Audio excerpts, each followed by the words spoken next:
Number 955, PLN strategy, RUPTL.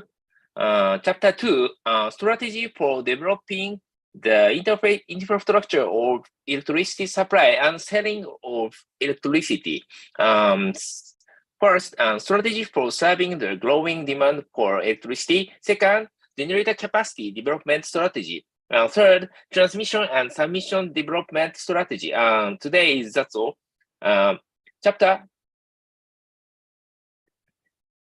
Chapter 2, strategy for development of infrastructure of electricity supply and selling of electricity infrastructure. The development of electricity facilities in the 2021 to 2030 RUPTL was made by taking into account the 2019 to 2038 RUKN and company politics in planning sales growth.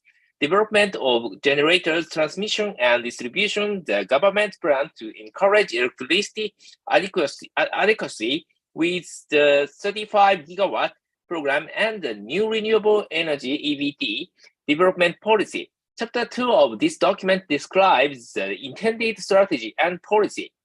Strategy for serving the growth of electricity needs.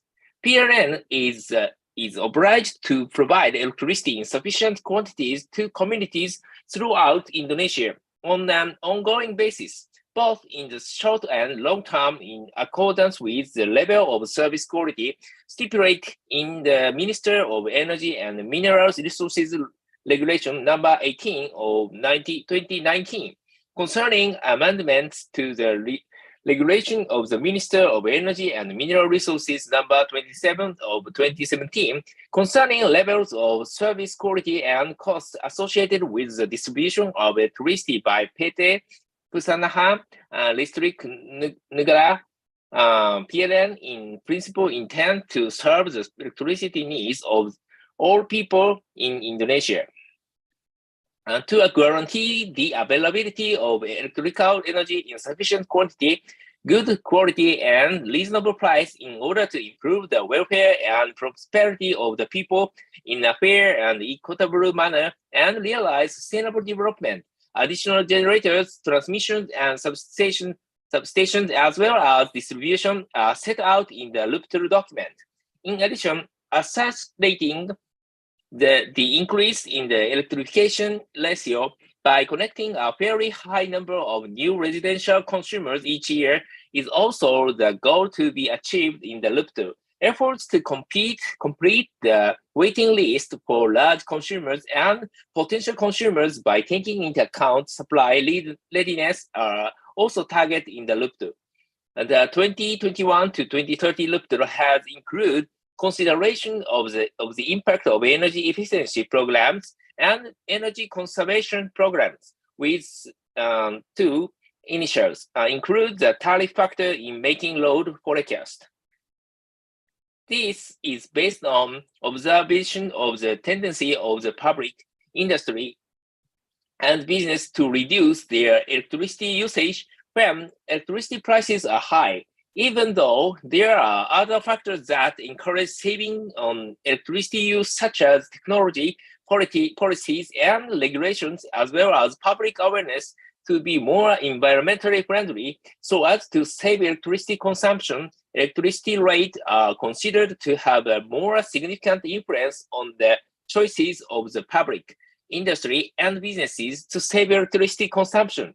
There are several other things that affect energy efficiency and conservation, including technology and government policies and regulations. The technological element is generally related to the efficiency of electrical equipment used by consumers, which can save electricity consumption. Meanwhile, government policies and regulations are related to programs and preparedness of government regulations in promoting efficiency or conservation. However, these two things cannot be accommodated in the projected electricity demand. The load estimation process in the 2021 to 2030 RUPTL has considered the impact of COVID-19 on electricity sales, the recovery time for electricity sales in each province, government programs, and industrial business and tourism development plans in Indonesia, including plans for a new national capital.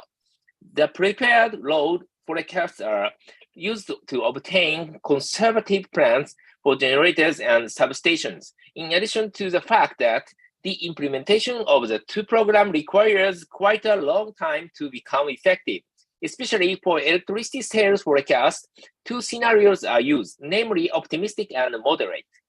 The difference in these scenarios is based on the speed at which economic growth can recover to normal conditions. In the optimistic scenario, it is assumed that economic growth will recover quickly, and in the moderate scenario, it is assumed to be slower. The speed of recovery per business period sector, which will affect sales in the related consumer sectors, is also considered. For infrastructure development planning, for generation, transmission, and substation, a modern scenario is used, which is assumed to be the most likely to occur situation. Power plant capacity development strategy. Power generation capacity development is directed to meet load growth, and in certain areas, it is prioritized to meet electricity supply shortages.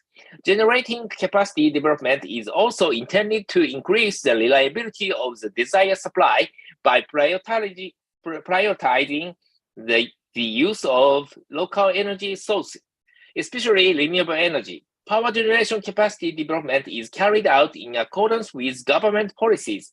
For example, in the development of new and renewable energy, as well as the 35,000 megawatt program. The development of power plants is pursued optimally with the principle of the lowest cost of electricity supply, least cost, while still meeting power adequacy and a reasonable level of reliability in the electric power industry. The lowest cost of supply, least cost, is achieved by minimizing the net present value of all electricity supply costs, consisting of investment costs, fuel costs, operating and maintenance costs, and energy not served costs. The level of reliability of the generation system is measured by the criteria of loss of load probability, LOLP, and reserve margin. Least generators and excess power are not taken into account in making long-term capacity development plans, but in the short term, they are taken into account to describe PLN's effort in overcoming power crisis conditions. In line with the government's policy to develop and utilize more renewable energy, the development of renewable energy projects such as geothermal, wind, solar, biomass, waste, and hydropower is encouraged, while still taking into account the economics of the project in order to reduce the cost of providing local electricity (BPP). In addition, the development of renewable energy generators also pay attention to supply-demand balance, system readiness, and economy. The need for a reasonable power reserve is seen from the ability of the generators to supply electricity continuously according to the planning criteria. PLN has a policy to allow plants for a high reserve margin to exceed reasonable equipment with the following considerations. In several regions, such as in Sumatra, Sulawesi, Kalimantan, Maluku, Papua, and Nusa the existing generating capacity has experienced sufficient derating large, so that it requires a large generator reserve to maintain the reliability of electricity supply. There is possibility that the availability of more electricity will trigger a much faster growth in demand for electricity in areas that have had a long shortage of electricity supply. As technology risk mitigation and hidden capacity, there is an assignment by the government to accelerate the construction of power plants, FTP1, FTP2, and 35 gigawatt programs, as well as fulfilling the target of minimum EBT mix of 23% starting in 2025. Considering power plant projects that have entered the financial close phase and or construction phase so that there are legal and financial consequences if adjustments are made to be the commissioning schedule of the project.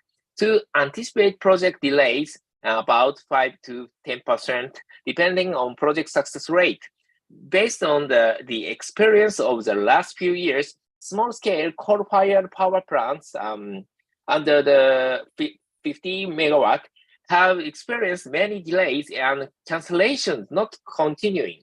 In order to achieve better efficiency and economy, several small-scale coal-fired power plants projects will use a large unit size to replace the small-scale coal-fired power plants. The generating unit capacity listed in the RUPTL is an indication of the capacity class. Considering the availability of generating capacity in the market is not exactly the same as the capacity per unit stated in the RUPTL because the capacity of each manufacturer is not always the same. The selection of the generator location is carried out by considering the availability of local primary energy sources or the ease of primary energy supply, proximity to load centers, the principle of regional balance, the desired transmission network topology, constraints on the transmission system, and technical, environmental, and social constraints. In areas with considerable core potential, the type of power plant that is prioritized to be developed is the mine mouth PLTU. The same is also planned for areas with large gas potential by developing gas-fired power plants along the mouth of the gas wellhead. The power plant locations listed in the RUPTL are an indication of locations that can still change according to developments in project preparation in the field and adjusted to system needs. Try not to use fuel generators for generating peak loads in large systems. PLN prioritizes the development of peak load generators that operate on gas, LNG, mini LNG, CNG.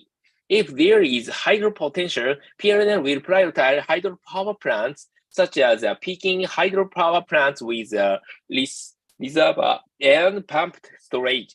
これ、用水ですね。There are plans to build a pumped storage hydropower plant to meet peak load requirements and improve load factors. In the Java Valley and Sumatra systems, BBM is only planned as a buffer to accelerate the availability of power before the availability of more economical primary energy. Medium load bearing generators generally use field gas-fired PLTGU pipeline gas. However, the PLTGU project using field gas pipeline gas is only planned if there is certainty of gas supply.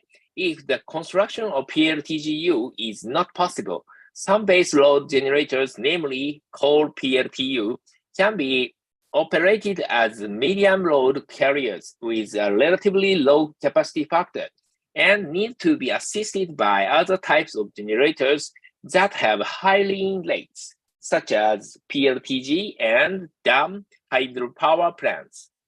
Completion of the shortage of short-term electricity supply is carried out through the development of a mobile power plant, MPP, which can be built in a relatively short time and is mobile in nature. MPP types that can be developed include barge-mounted, truck-mounted, and container. MPP development also functions as a moving reserve margin. For flexibility in terms of fuel, MPP is planned to use gas fuel with dual fuel generation technology. For the development of electric power in isolated power systems and on small islands, oil-fired power plants are still needed. In the long term, it is necessary to study the use of technology that makes it possible to replace fuel oil with more efficient fuels, such as LNG, biomass, and other technologies. Technologies that have the potential to replace the above include dual fuel PLMG, as well as hydro renewable energy generators with PLTD, as well as alternative uses of biofuels for PLTD. And for PLTG, MG, GU in small systems, you can use the concept of a platform generator, not a barge, with a milk and land gas transportation mode. For the Java Valley power system, PLN has adopted the ultra supercritical 12 class 1000 megawatt core power plant technology, clean coal technology, to obtain better efficiency and lower CO2 emissions. The use of this large unit size is motivated by the benefits of economics of scale and is driven by the increasing difficulty of obtaining land to build large-scale power plants on the island of Java. Another consideration is that the size of the Java Valley system is large enough to accommodate 1,000 megawatt class generating units. For the Sumatra system, it has also begun to adopt the development of PLTU utilizing clean coal technology with a capacity class of 3,300 to 600 megawatt with ultra super critical technology.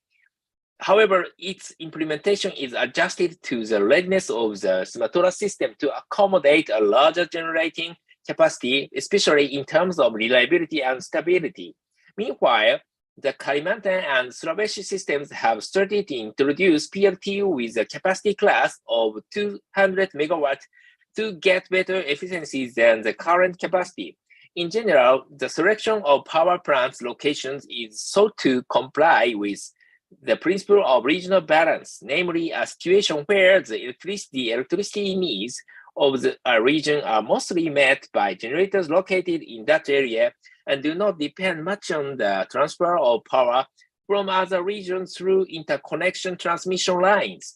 With this principle, the needs for interconnection transmission between regions will be minimal.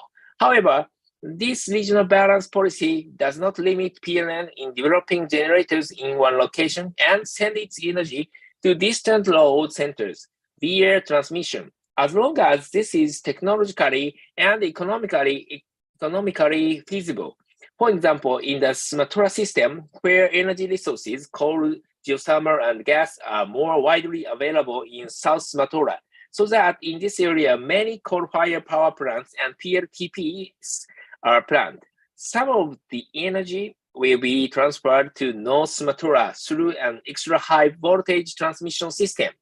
Apart from adopting a regional balance policy, the development of power plants in Sumatra also adheres to the principle of the resources base, in which more power plants are placed near cheap energy sources. Likewise, with the development of power plants in Kalimantan, Sulawesi, and Papua, a power plant is designed to operate economically during its techno-economic lifetime.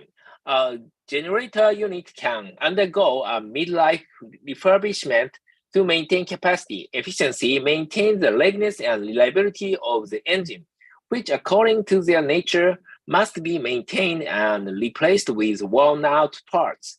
The power plant can still have its life extended by carrying out rehabilitation, refurbishment of certain components.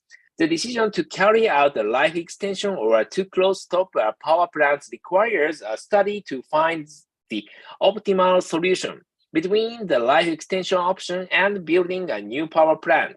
Considering the decline in demand due to the COVID-19 pandemic, which has resulted in high reserve margins, especially in the Java Valley system, it is necessary to mitigate optimization of reserve margins by adjusting the COD generator schedule and relocating existing generators with low utilization to other systems that are more in need in order to reduce investment cost of adding a new generator. The ownership of power generation projects planned in the RUPTL is adjusted to PLN's funding capacity. Given the numerous investment needs of the electricity sector, PLN cannot, in 8 initials, alone build all the needs of new power plants. Thus, some of the generator projects will be carried out by private electricians as independent power producer (IPP). IPP power plants that have not yet entered the PPA stage are stated in the power plan as a capacity quota spread in one system. The capacity quota can be paired with potentials that have been listed on the list of potentials or those that have not. If they have completed a feasibility study and connection study verified by PLN, have the ability to fund development, and the price of electricity is in accordance with applicable regulations. To meet the demand for electricity for new smelters and industrial areas, PLN is ready to supply it as long as there is certainty about the development of smelter or industrial areas. The following is PLN's policy in allocating ownership of electric power projects. A power plant project is planned as a PLN project if it has reserved indications of funding from APLN or lenders, has an EPC contract designation of EPC tender winner, or is assigned by the government to carry out a power plant project. A power plant project is planned as an IPP project if PLN has signed a PPA letter of intent. PLN has submitted a proposal to the government that a project be carried out by an IPP or a private developer that has obtained a RUPTL from the government. Based on the law number 30 and 29 concerning electricity 2009, concerning electricity states that BUMN is given the first priority to carry out the business of providing electricity for the public interest. However, opportunities are open for BUMDS, private business entities, or cooperatives. In the event that there are no BUMDS, private business entities, or cooperatives that can develop the project, the government is obliged to assign BUMNS to carry it out. For PLTP, in accordance with laws and regulations in the geothermal sector, the development of PLTP is generally encouraged to be developed by the private sector with a by bidding process for geothermal working areas, WKP, as a total of 9 initials. Project, meanwhile, based on previous regulations, Prutamina and Prutamina have WKP geothermal potential. So Prutamina and PLN can work together to develop PLTP. Several PLTP WKP owned by PLN will be fully developed as PLN projects. In addition, the development of new PLTP by both PLN and IPP must not sacrifice the supply of steam for existing PLTP that is already running. Based on Presidential Regulation Number 4 of 2016, as amended by Presidential Regulation Number 14 of 2017, states that electricity infrastructure development through in-house management by PLN is carried out in terms of A, PLN has funding capabilities for equity and low-cost funding sources. B, low construction risk. C, availability of fuel supply. D, peak load bearing generators, peaker, which functions to control the reliability of operation. E, isolated system development. Electricity infrastructure development can be through cooperation with PLN subsidiaries in the case of cooperation between PLN and foreign BUMN, while the implementation of electricity infrastructure development through electricity supply cooperation with power plant developer PPL is carried out in terms of, first, requires very large funding. Second, considerable construction risks, especially for new locations that require land acquisition processes. Third, the risk of fuel supply is quite high, or there is no certainty about gas supply and or infrastructure. Fourth, generation of new and renewable energy sources. Fifth, expansion of existing PPL generators. Sixth, there are several PPL who will develop power plants in that area. In anticipating the development of a sizable IPP generator and to ensure the security of supply of electric power in the future, PLN has a strategy to include PLN subsidiaries in IPP ownership and to use the both build, operate, and transfer scheme so that the power plant becomes the property of PLN at the end of the contract period. At certain times, PLN can allocate peaker generators to be carried out by IPPs with the consideration that there is a high risk of fuel supply. However, PLN maintains that the IPP peaker portion is not dominant in an electric power system, so that PLN can easily control the quality of electric supply. Criteria for power plant planning in the interconnection system. The planning of the power plant system aims to obtain the power plant development configuration that provides the NPV, net present value, total cost of providing the cheapest electricity least cost within a planning period and meets certain reliability criteria. The cheapest configuration is obtained through the process of optimizing an objective function, which includes the NPV of capital costs, fuel costs, operating and maintenance costs, and energy not served costs. In addition, the salvage value of the selected generators at the end of the year of the study period is also taken into account. Simulation and optimization are carried out using models including WASP, VM Automatic System Planning, ABB E7, and Energy Exemplar Plexos in collaboration with academics. The reliability criterion used is the loss of load probability, LOP, which is less than 0.274% or equivalent to the probability of going out for 1 day a year. Calculation of generating capacity using LLP criteria produces a certain reserve margin whose value depends on the size of the generating unit size, the level of availability of each generating unit, the number of units, and types of units. Criteria for the reserve margin of the power system. There are several definitions of the reserve margin used, including first, according to the U.S. Energy Information Administration, reserve margin is capacity minus demand, where capacity is the expected maximum available supply and demand is expected peak demand.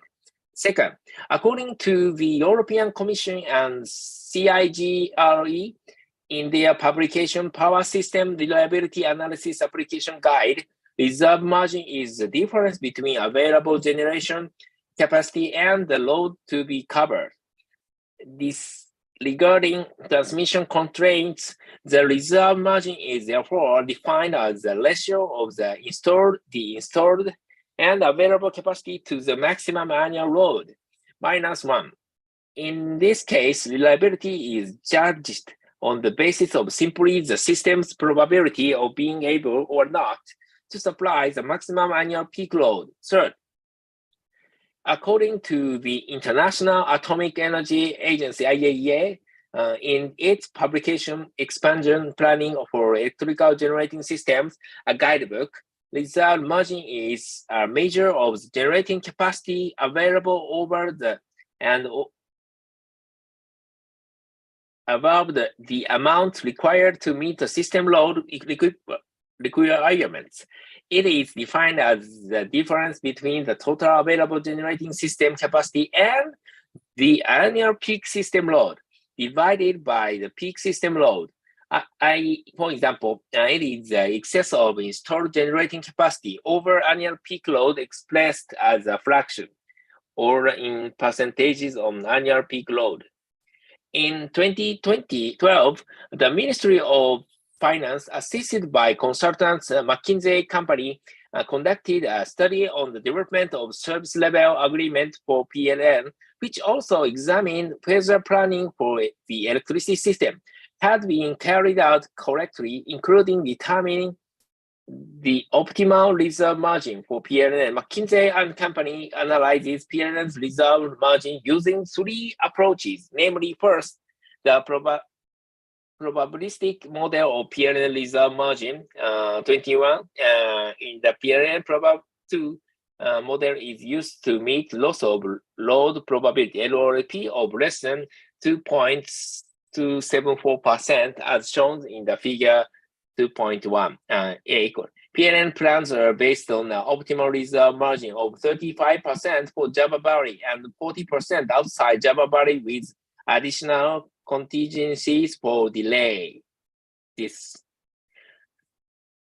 benchmark result margins from other countries, 15 to 40%. McKinsey and Company obtained information that result margin in other countries are in the range of 15 to 40% as shown, figure 2. Electricity systems typically have reserve margin between 15 to 40% to provide enough buffer to meet peak demand.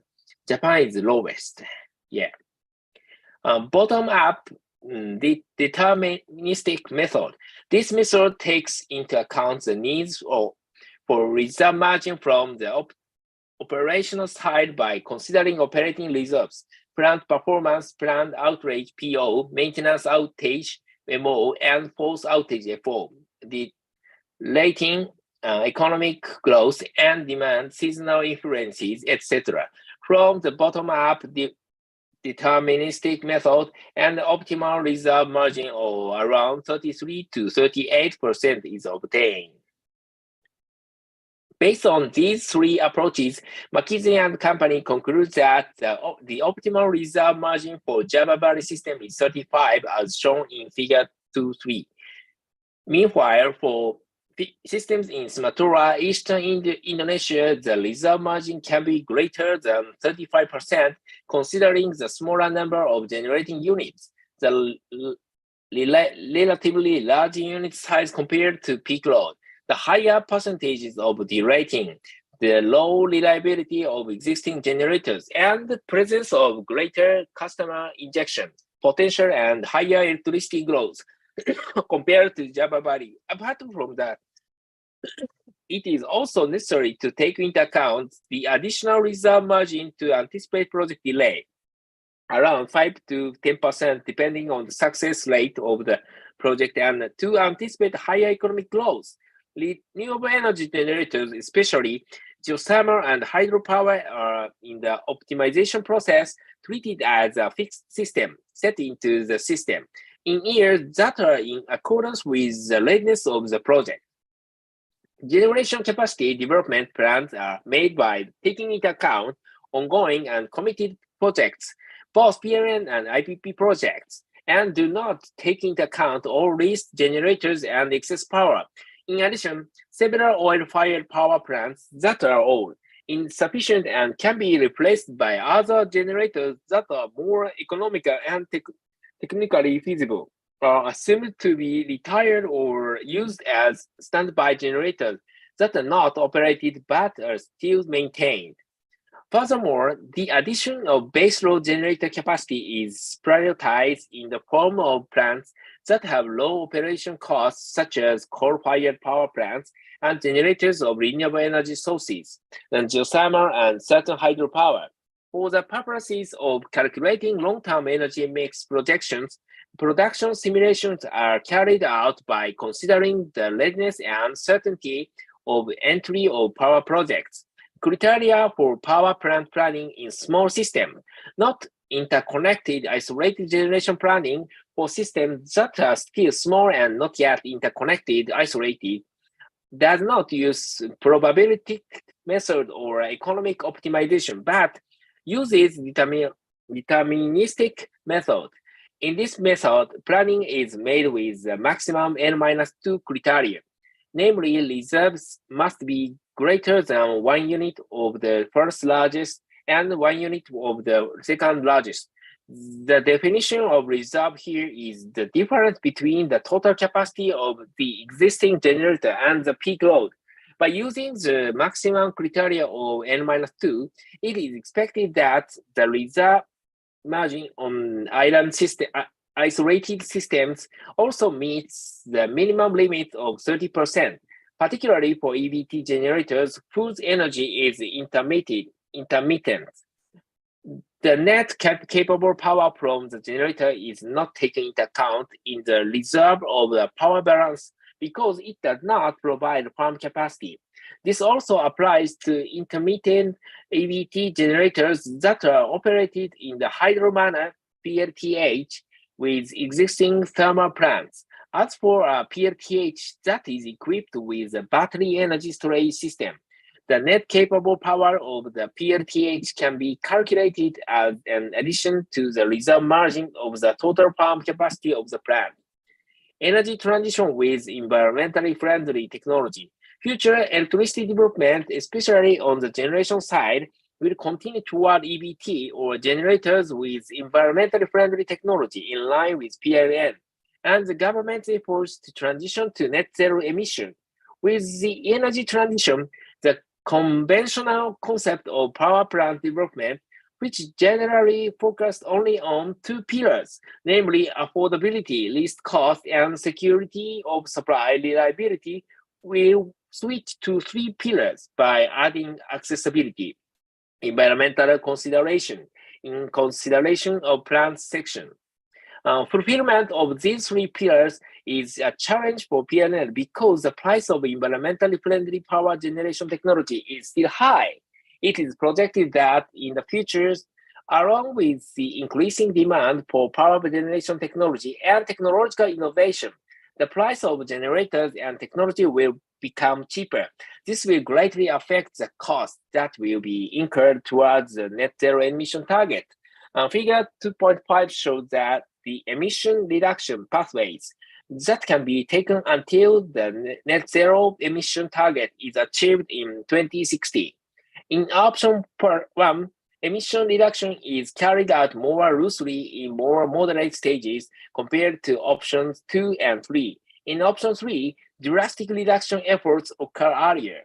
Every 16 initials options will have consequences for the cost of providing electricity. Options 1 to 3 may have an impact on fiscal risk to the state, but the fiscal risk of option 3 is greater than option 1 to 2. It is condition Panchak 2030. It is CO2 23% and 2060 net zero emission. Considering the presidential election at the limited meeting on May 11, 2021, then in this RUPTL, there is no plan for the development of new PLTUs except for PLTUs that are already in financial closing or construction. As explained by the coordinating minister for the economy, from the 35 gigawatt power plant program, there are still 6 gigawatts that have not yet been financially closed. But the signing of the power purchase agreement PPA has been carried out. In this regard, the president agreed to cancel the PPA on environmental grounds because, as stated by the coordinating minister for maritime affairs and investment, that the law on the environmental was very strong in dropping this matter. Therefore, the coordinating minister for maritime affairs and investment and the head of related ministries institutions should create a legal umbrella to cover this policy. In the future, PLTU retirement will be carried out in stages starting in 2030. In accordance with the techno-economic age and the end of the PPA contract in achieving net zero emissions, with support from the government, PLN is committed to achieving the carbon neutral target by 2060 with one of its efforts to carry out the gradual retirement of the existing PLTU with the PLTU monetization scheme. This scheme opens opportunities for PLN to replace the PLTU with an EBT generator by transforming ownership of the PLN PLTU to the private sector or with other schemes. However, they will still receive financial benefits from the gradual discontinuation of the use of the PLTU. The replacement of PLTU to PLTG also had technical and financial impacts. The PLTU generator functions as a base load generator, which will be operated with a higher capacity factor CF and lower operating costs compared to PLTGU and PLTMG. Input from ESDM to change the PLTU to PLTGU, salvage cell 450 megawatt, PLTGU East Halmahara 100 megawatt PLTMG Sumatra 2, 100 megawatt PLTMG Lombok 2, 100, and including PLTMG Baobao 30 megawatt has an impact on there is an additional subsidy compensation burden that needs to be communicated jointly to the Ministry of Finance and the Ministry of BUMN. That's all. Thank you.